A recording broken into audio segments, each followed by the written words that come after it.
Once he got the lead, early in the bike, he never let go. An amazing end to an amazing day and rookie year. Conrad Stoltz, XTERRA World Champion.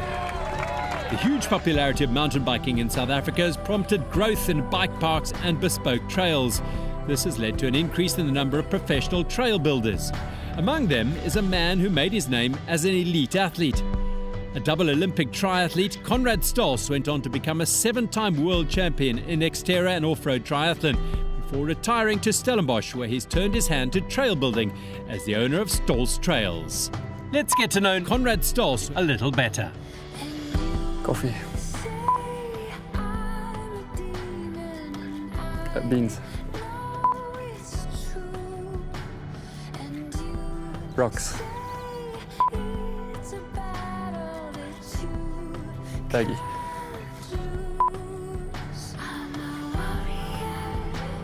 Last hardtail I rode was 2001. 29er. Here.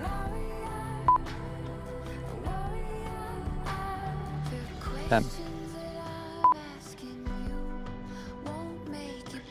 Braai.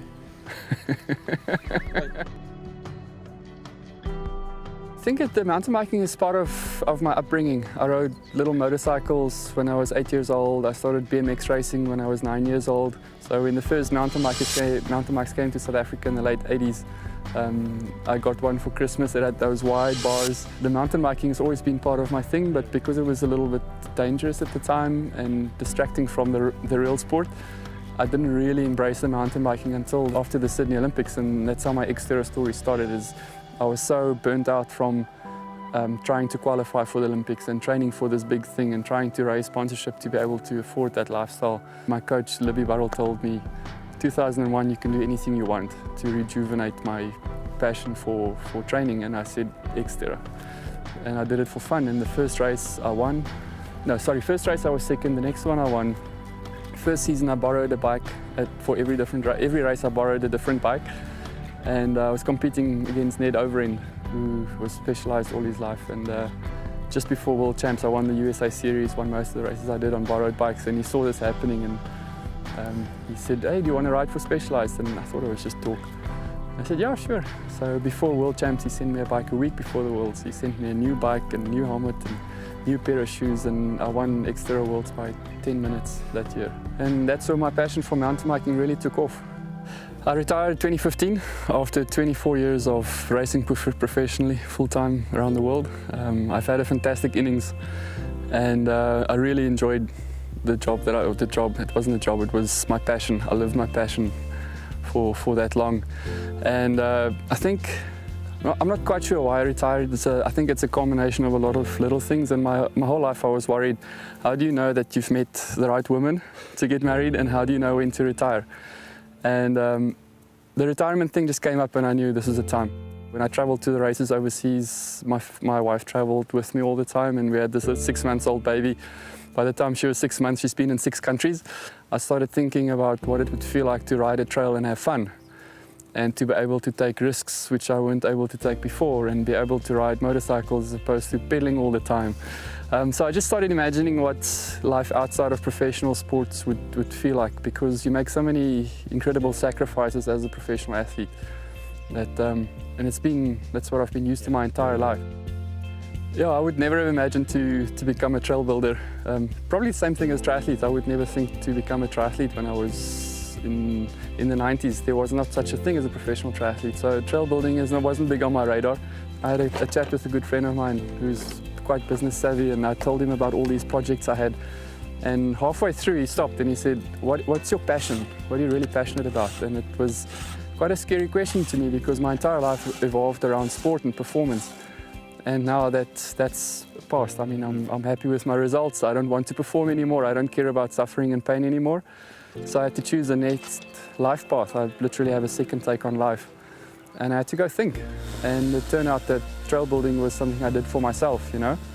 It was a hobby that I did early in the mornings or over the weekends. When I had some time, I would take a shovel and go dig and just make fun stuff for the kind of riding that I enjoy. And then a friend of mine heard about it and he said, well, come build a trail on my farm. And that started snowballing into more and more people asking for trails. And so I didn't choose trail building, it's just like triathlon, it chose me. I enjoy slow, technical riding a lot, like British Columbia in Canada. Like I've had the honor to ride in most places in the world, New Zealand, amazing riding. So it's very different from the South African kind of riding, rocks and roots and natural terrain, really slow, challenging stuff, even though it's not my forte. My forte was high speed, open, rocky stuff like where I grew up on our farm. It was just bombing down rocky, fast things that suited my body type, 85 kilograms. I'm not a climber, so I had to make up the time on the downhill. So I enjoy the more technical stuff. It's not necessarily my forte, but it's also quite different from the building I do, because the building is, I try to build for the man in the street. If you ride a Conrad Stoltz trail, it would incorporate beautiful scenery. I came walking through the veld here and I saw this rock, and I saw the view and I knew the trail needed to come here. I designed the trail to come to this rock. And then obviously nature has a big impact on what happens when you exit this corner. There's two rocks to the left and to the right, and I knew there's a small jump and a big jump. So it's nature that inspires me, and I try to use the natural features to create a trail that blends in with nature, that's aesthetically pleasing, but also fun to ride, and also I try to cater for all riding levels. It's one thing being this professional racer who jumps and whips and does all that stuff, but 99% of the riders actually just want to have a fun time. And because mountain biking is such a booming sport with a lot of newcomers, I think most of the trail is built blue, easy.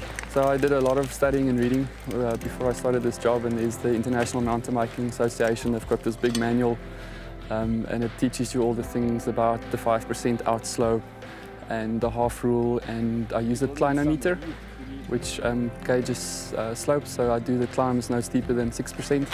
So the climbs are all fun, and it's also good for erosion control. So there's a lot of science in, well, not a lot, there's a few basics that you need to tick. You need to be able to think like water, and you need to be able to compact the soil. If the soil is not great quality, you can't do certain things with it. So I think it's also part of the way I grew up. I mean, grew up on a farm, and it's always been part of my life. So it's a bit of common sense, a bit of experience, learning new things. I try to learn from the best, and we have great examples in South Africa, in Bennett Nell and Hilton Turvey, to mention a few. They build by hand, which is the tough way and the honourable way. And I actually drew most of my information from World Trail, which is an Australian crew, and they have a mini excavator, 2-ton mini excavator, which I have as well, and then a small crew of 3 or 4 people around this machine. Surprisingly, for something that started as a hobby, I've done no advertising other on my social media. I write what I'm passionate about, but I haven't done any advertising. And I've been, for a year and a half, I've just been working flat out, taking the minimum holidays and working really hard. So I've been lucky to have fantastic jobs so far. And it's definitely an industry that's booming in South Africa is the mountain biking, but also trail building. People want to experience good quality, safe trails that's accessible to everyone. So I think that's almost like the next frontier, is to step up from a trail that used to be a footpath, or that kids cut open during the weekend and build crazy jumps with wheelbarrows, to something that's professionally built. And I think that's where the industry in South Africa is at the moment. I thought I was going to do all this riding and training once I retired, but now all I do is I just ride either my own trails and see the mistakes I've made, or I'll go ride good trails that I know was built by good builders, and I'll be so busy seeing what they did, where did they get the soil, where does the water go, that my Strava game is terrible and my fitness is nowhere, because I'm so interested in actually how the trail was built and how it was made, and especially when I ride my own trails, to make sure that it's in good nick and what I could do to make it better. Also, when rainy season comes in, if you've made any mistakes in your design, it stands out badly, so I would come in and fix it back up, and it's always a bit of maintenance going on. We've been very lucky. The Stellenbosch area has amazing soil. But then once you go past Franschhoek, it gets rocky and sandy, and then your options becomes a little bit more limited. You can't angle the berms very high because the sand won't pack up. So it influences your design quite a bit. And if you get technical, I really enjoy working with wood. So we'll do wooden bridges and wooden berms and bring more wood and stone features into it. I've got a bit of an artistic sense, so it's almost like sculpting with nature, in nature.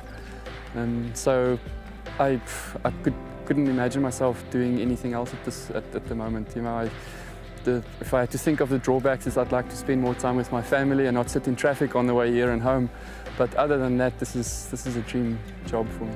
I always thought I was not competitive, but I actually am competitive, and I'm not sure what I do with it now.